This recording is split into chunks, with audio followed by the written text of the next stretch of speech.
Ini goba 5 gram saja. Entah macam mana plastik packaging dia dah pun terkopik. Jadi hari ni saya dah pun keluarkan emas ni daripada packaging dia. Saya gunakan sedikit air, lembutkan bahagian plastik supaya lebih mudah ditanggalkan. 5 gram ni dah dikeluarkan. Sekarang mesti ada orang tertanya pula.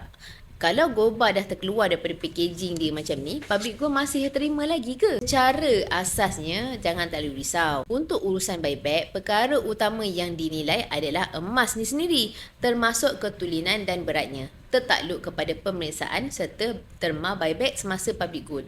Packaging rosak ni tak bermaksud emas kita hilang nilainya. Walaupun goba dah tak cantik, masa mula-mula kita beli, emas tetap emas. Sekarang saya ada masalah lain pula. Nak simpan 5 gram ni kat mana? Kebetulan saya masih ada lagi packaging lama untuk goba 5 gram ni.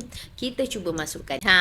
Maka selamatlah 5 gram duduk kat rumah baru. Tapi ada satu lagi perkara yang saya nak tuan-puan tahu. Kalau boleh, packaging maklumat ni kena jaga, sebab walaupun nilai utama terletak pada emas ni, maklumat produk atau keperluan pemeriksaan boleh memberikan kesan kepada proses buyback mengikut polisi semasa. Jangan pula lepas tengok video saya ni balik rumah terus nak buka semua packaging goba. Kalau elok, biarlah elok. Video ni cuma nak tunjukkan bahawa kita tak perlulah terlalu panik sekiranya packaging goba kita dah terkoyak atau rosak secara tak sengaja. Sebab kita menyimpan emas, bukan penyimpan plastiknya.